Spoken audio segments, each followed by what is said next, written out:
साध संगत जी, आज की साखी सतगुरु तेग बहादुर जी की है।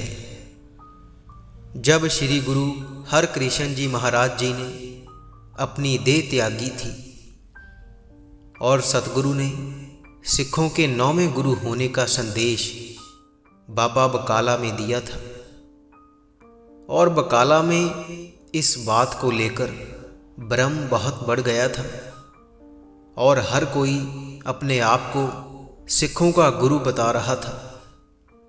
तो उसके बाद सतगुरु तेग बहादुर जी ने अपने आप को सिखों का 9वां गुरु कैसे अवगत करवाया, आइए बड़े ही प्रेम और प्यार के साथ आज का ये प्रसंग श्रवण करते हैं। साध संगत जी, सिखों के 8वें गुरु सतगुरु हरकृष्ण जी महाराज जी से जब सिखों ने पूछा कि उनके 9वें गुरु कौन हैं, तो उन्होंने जवाब देते हुए कहा, बाबा बसे गांव बकाला। क्योंकि सिखों में बाबा शब्द का अर्थ गुरु होता है और दादा को भी बाबा कहा जाता है। तो साध संगत जी, जब सतगुरु ने ये वचन कहे थे, उसके बाद सिखों में इस बात को लेकर भ्रम फैल गया था और इसी भ्रम का फायदा उठाकर कुछ नकली गुरुओं से बकाला गांव भर गया था। तो साध संगत जी, इस बात को लेकर सभी सिखों में यह समस्या उत्पन्न हो गई थी कि इतने सारे गुरुओं में से असली गुरु को कैसे पहचाने, अपने गुरु को कैसे ढूंढे। और यह स्थिति लगभग 4 महीने तक चली थी। तो उसके बाद दिल्ली में से कुछ सिख सतगुरु तेग बहादुर जी से मिलने आए और उनको चल रही इस परिस्थिति के बारे में बताने आए, उन्हें अवगत करवाने आए। तो जब वह सिख सतगुरु तेग बहादुर जी से मिले तो उन्होंने सतगुरु के आगे फरियाद की कि हे साहिब, इस परिस्थिति को लेकर बहुत भ्रम पैदा हो गया है। यहाँ पर तो हर कोई हमें अपना गुरु बता रहा है, हम ये बात कैसे माने, हम इसे कैसे स्वीकार करें कि हमारा गुरु कौन है। हम आपकी मदद से इस समस्या को हल करना चाहते हैं। उसके बाद वह कहने लगे कि हमारे पास वह सामग्री है जो श्री गुरु हरकृष्ण जी महाराज जी ने हमें दी थी, और इसलिए दी थी ताकि आप इसे कबूल करें और हमारे गुरु बनकर अपना आशीर्वाद हमें दें। तो साध संगत जी, सतगुरु तेग बहादुर जी श्री हरकृष्ण जी महाराज जी की दी हुई सामग्री कैसे अस्वीकार कर सकते थे। तो उन्होंने सतगुरु की सामग्री को स्वीकार किया और उन्होंने उन सिखों से कहा कि इस रहस्य को रहस्य ही बना रहने दें कि असली गुरु कौन है, क्योंकि मैं नहीं चाहता कि गुरु गद्दी पर बैठकर वातावरण को दुविधाग्रस्त कर दिया जाए। एक समय आएगा जब झूठे अपने आप ही भाग जाएंगे। तो साध संगत जी, इस तरह सतगुरु तेग बहादुर जी 4-5 महीने तक बिल्कुल शांत रहे और संगत अपने गुरु को ढूंढने के लिए इधर उधर जाती रही कि श्री गुरु हरकृष्ण जी महाराज जी के बाद हमारा गुरु कौन होगा और कौन हो सकता है। तो ऐसे कोई किसी गुरु के सामने माथा टेकता था और कोई किसी गुरु के सामने माथा टेकता, कोई किसी को भेंट देता और कोई किसी को, और इस तरह समय बीता। तो एक दिन श्री गुरु नानक देव जी और उनके पंथ में विश्वास रखने वाला एक व्यापारी जो देश और विदेशों में अपने माल का आयात और निर्यात करता था और समुद्री जहाज के माध्यम से दूसरे देशों में अपने माल को बेचता था और आयात और निर्यात करता था। तो एक दिन उसका जहाज समुद्र में रास्ता भटक गया और चट्टानों में फंस गया। तो कुछ देर बाद तूफान थम गया और जहाज रेत में फंस गया। तो जहाज में मौजूद सभी कर्मचारियों ने और मल्लाहों ने जहाज को फिर से पानी में उतारना चाहा, लेकिन जहाज में अधिक वजन होने के कारण जहाज टस से मस नहीं हुआ और वहां पर सभी मायूस हो गए। तब व्यापारी हाथ जोड़कर अरदास करने लगा कि मैं गुरु चरणों में अरदास करता हूं और मुझे पूरा विश्वास है कि करतार हमारी जरूर मदद करेंगे। और वह कहने लगा कि गुरु हमारी सहायता करो, हे गुरु हमारी सहायता करो। तो ऐसे ही सभी ने गुरु चरणों में प्रार्थना की और व्यापारी बोला कि हे गुरु महाराज, मैं आपके आगे अरदास करता हूँ कि मेरे जहाज को फिर से पानी में उतार दो और लाभ की राशि में से मैं धन का 10वां हिस्सा आपके चरणों में अर्पित करूँगा। तो ऐसा बोलकर व्यापारी ने सभी के साथ फिर से जहाज को समुंदर में उतारने की कोशिश की। तो ऐसे गुरु के आशीर्वाद से वह जहाज पानी में दोबारा उतर गया। तो कार्य समाप्त होने के बाद वह व्यापारी दिल्ली पहुंचा ताकि वह सतगुरु हरकृष्ण जी महाराज को दिया हुआ अपना वचन निभा सके और अपनी राशि में से धन का 10वां हिस्सा उन्हें अर्पित कर सके। तो जब वह सतगुरु हरकृष्ण जी के पास दिल्ली गया तो वहां पर उसे कुछ सेवकों ने बताया कि भाई साहब, सतगुरु हरकृष्ण जी ने तो अपनी देह त्याग दी है, अब आपको 9वें गुरु बकाला में मिलेंगे। तो ऐसे व्यापारी मक्खन साहब बकाला में पहुंचे।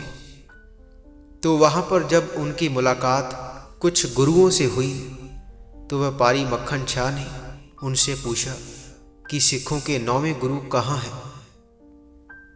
तो वहां पर मौजूद हर कोई ये कहने लगा कि मैं हूं सिखों का 9वां गुरु। तो कोई कहने लगा मैं हूं। तो इन सब बातों को देखकर व्यापारी मक्खन शाह ने सोचा कि यह सब गुरु कम और मांगने वाले ज़्यादा लगते हैं, क्योंकि गुरु तो दाता होता है, वह ना किसी से कुछ मांगता है और ना ही किसी के आगे अपना हाथ फैलाता है। और वह कहने लगा कि मैं अपनी धन राशि में से 10वां हिस्सा इनको अर्पित नहीं कर सकता, और अगर मैंने यह धन अपने गुरु को नहीं चढ़ाया तो यह बहुत बड़ी नासमझी होगी। और वह सोचने लगा कि मुझे कोई युक्ति लगानी होगी ताकि मैं यह दसवंध सही गुरु तक पहुंचा सकूं, सच्चे गुरु तक पहुंचा सकूं। और वह सोचने लगा कि मुझे यहाँ पर सभी गुरुओं की परीक्षा लेनी चाहिए और यह जानना चाहिए कि असली गुरु कौन है। तो ऐसे वह सभी के सामने 2 मोहरें रखता गया। तो जब उसने 2-2 मोहरें सभी के आगे रख दी और किसी ने भी उसे अस्वीकार नहीं किया, तो वह सोचने लगा कि यह कैसे हो सकता है। यहाँ पर तो सभी ने मेरे द्वारा दी हुई मोहरें स्वीकार कर ली और किसी ने भी अस्वीकार नहीं की। और वह कहने लगा कि नहीं, इनमें से कोई भी मेरा गुरु नहीं हो सकता। तो वहां पर एक बालक बैठा हुआ था। तो मक्खन शाह ने उस बालक से कहा कि ओ बच्चे, यहाँ पर कोई और गुरु भी है।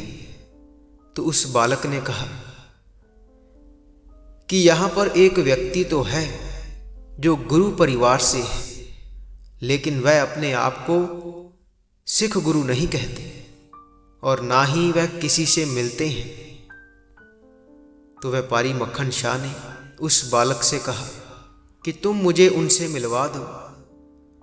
तो ऐसे वह बच्चा व्यापारी मक्खन शाह को लेकर वहां पहुंचे जहां पर सतगुरु तेग बहादुर जी रहते थे। और जब वह सतगुरु तेग बहादुर जी के पास पहुंचे तो वहां पर व्यापारी की मुलाकात माता नानकी जी से हुई। तो उन्होंने बताया कि उनका पुत्र ध्यान में लीन है। तो उसके बाद व्यापारी मक्खन शाह नीचे पहुंचा और उसने देखा कि सतगुरु तेग बहादुर जी समाधि अवस्था में हैं। तो मक्खन शाह ने सतगुरु के आगे सिर झुकाकर उनको प्रणाम किया और उनके सामने भी 2 मोहरें अर्पित कर दी। तो सतगुरु तेग बहादुर जी ने अपनी आंखें खोली और सतगुरु ने वचन किया कि तुमने वह नहीं किया जो तुमने कहा था, यह दसवंध की पूरी राशि नहीं है। और सतगुरु कहने लगे कि तुम हमारे कंधे पर पड़ी चादर उठाकर देखो। हमारे कंधों पर अभी भी उन कीलों के निशान हैं, जो कीलें हमें तब लगी थी जब हमने तुम्हारा जहाज अपने कंधों पर उठाया था। और सतगुरु कहने लगे कि हमें धन नहीं चाहिए, लेकिन तुम्हें यह भ्रम भी नहीं होना चाहिए कि कोई पूर्ण गुरु है ही नहीं। तो इस प्रकार व्यापारी मक्खन शाह को पूरा यकीन हो गया कि सिखों के 9वें गुरु श्री गुरु तेग बहादुर जी ही हैं। सतगुरु नानक का 9वां स्वरूप सतगुरु तेग बहादुर जी ही है। और उसने दसवंध की पूरी राशि सतगुरु तेग बहादुर जी के चरणों में रख दी। और सतगुरु ने उससे कहा, गुरु गद्दी कोई प्रभुता का चिन्ह नहीं है, बल्कि यह तो एक महान जिम्मेदारी है। तो यह सुनकर मक्खन शाह ने सतगुरु से कहा कि सतगुरु, अगर आप ऐसे ही छिपे रहे तो सिख भटक भटक कर दिशाहीन हो जाएंगे, श्रद्धाहीन हो जाएंगे और गुरु की महिमा घट जाएगी। हे सतगुरु, जब आपने मुझ जैसे दीनहीन का जहाज बिना बताए पार कर दिया, तो अब आप इन ढोंगी बाबाओं से सिख समाज की डूबती नैया को भी पार लंघाने की कृपा करें। तो ऐसे सतगुरु तेग बहादुर जी ने भी महसूस किया कि अब समय आ गया है कि सिखों को उनके 9वें गुरु से अवगत करवाया जाए। और उसके बाद व्यापारी मक्खन शाह जी ने छत पर खड़े होकर जोर से ऐलान किया कि गुरु लादो रे, गुरु लादो रे, गुरु लादो रे। इन शब्दों का अर्थ है कि पूरे गुरु को खोज लिया गया है। तो जब इस संदेश और घटनाक्रम का संगत को ज्ञान हुआ, वह डोंगियों के चंगुल से निकलकर श्री गुरु तेग बहादुर जी के चरणों में हाजिर हुए। तो ऐसे वहां पर संगत ने श्रद्धापूर्वक वस्तुओं के ढेर लगा दिए और समस्त नगर सतगुरु तेग बहादुर जी की जय जयकार के साथ गूंज उठा। तो साध संगत जी, ऐसे सतगुरु तेग बहादुर जी सिखों के 9वें गुरु कहलाए और उन्होंने अपने आशीर्वाद का हाथ सिखों पर रखा और रूहानियत के इस मार्ग पर सतगुरु ने सिख पंथ को आगे बढ़ाने के लिए रूहानियत का प्रचार किया, सतगुरु नानक के उपदेश का प्रचार किया। साध संगत जी, इसी के साथ हम आपसे इजाज़त लेते हैं। कल मिलेंगे ऐसी ही एक रूहानी साखी के साथ। अगर आप रोज़ाना रूहानी साखियाँ और रूहानी विचार सुनना पसंद करते हैं तो आप इस चैनल को सब्सक्राइब कर लीजिए और साथ ही बेल आइकन पर भी ज़रूर प्रेस कीजिए, ताकि हम जैसे ही नई साखी अपलोड करेंगे उसकी नोटिफिकेशन आप तक पहुंच जाया करेगी। और अगर आप रूहानी साखियाँ पढ़ना पसंद करते हैं तो आप हमारी वेबसाइट www.santwachan.com पर जाकर पढ़ सकते हैं, जिसका लिंक वीडियो के डिस्क्रिप्शन में दिया हुआ है।